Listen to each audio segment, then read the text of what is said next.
Hi, I am Dr. S. Samir Pasha, Assistant Professor, Department of Political Science, Government First Grade College, Devanhalli.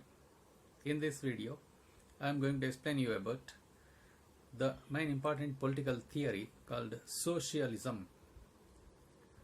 The word socialism was for the first time used in the book Poor Man's Guardian in 1883.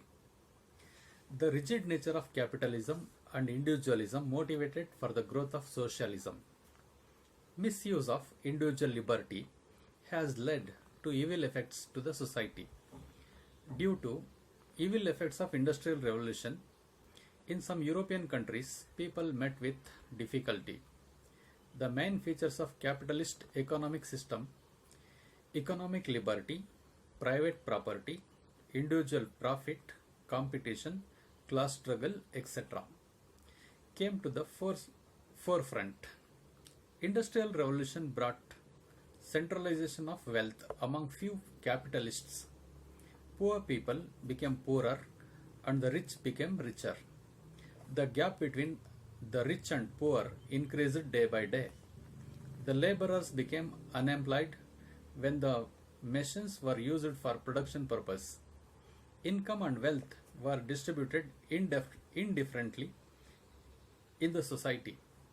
The means of production and distribution became the priorities of the rich. As a result of this, people suffered from poverty, hunger, unemployment, diseases, injustice, and thus exploitation of the people increased. The people lost their belief in capitalism and individualism. The people ultimately lost faith. These were later opposed by all.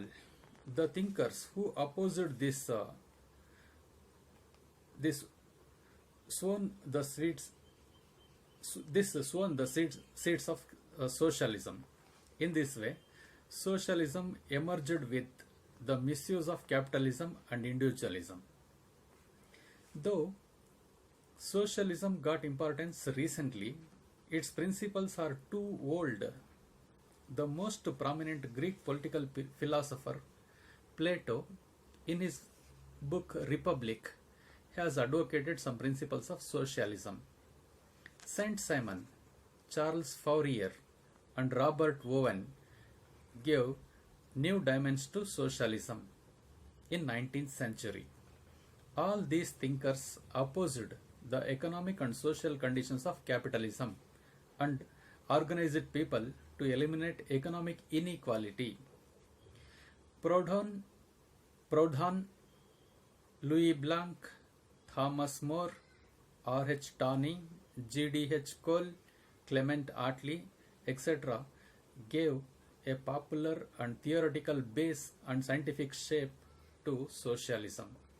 Let us discuss the meaning of socialism. The word socialism came from the Latin word socius, which means society. Thus, socialism is concerned with the common ownership of means of production to remove injustice and evils of capitalism. It is the antithesis of individualism and regards the state as positive good. It condemns the private ownership of property and asserts that capital should be socialized. It controls the production and distribution of wealth for the welfare of society. It is the main objective of socialism. It believes in classless society, equality-based society. Let us discuss the definitions regarding the meaning of socialism. The meaning, nature, and scope of socialism is extensive, and hence it cannot be explained in a word or two. There is no single opinion about socialism.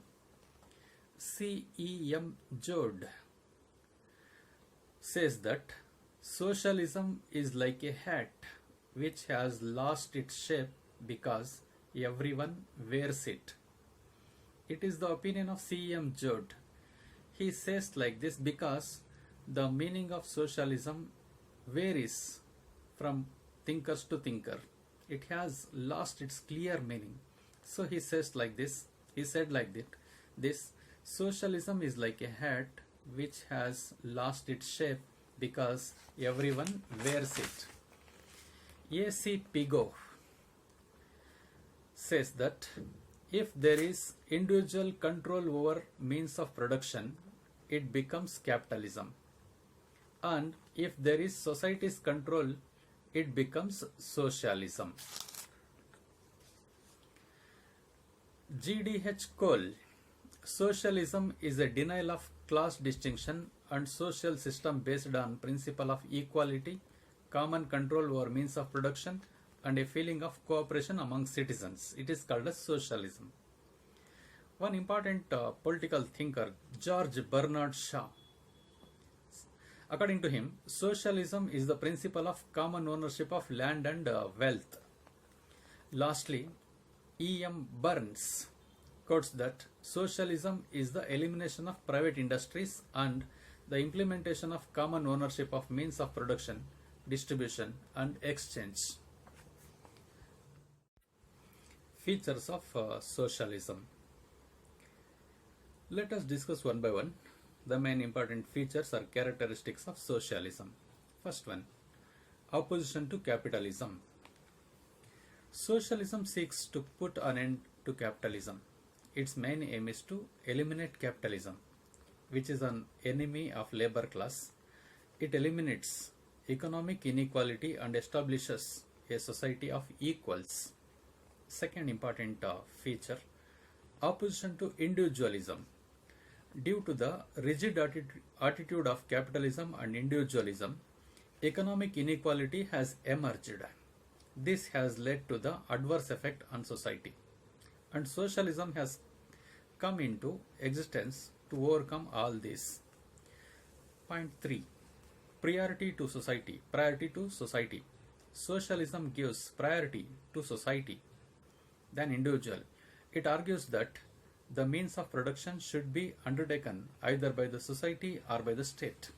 Socialism aims at common ownership of means of production. Fourth one, priority to cooperation instead of competition. Generally, we find in the capitalist system the unnecessary competition which leads to waste of people's money. But socialism is free from such competition. Here, we find cooperation and not competition. According to Hedenster, in the local, national, and international level, socialism tries to establish cooperation instead of competition. Fifth one, elimination of private property. There is no provision for private property in socialism. The land, factories, and other means of production in the state come under the control of either state or society. Socialism opposes private property, but not all types of property. Sixth one, equality. Socialism stands for the principle of equality. It tries to remove social and economic inequality. It also tries to limit the differences between the haves and have-nots.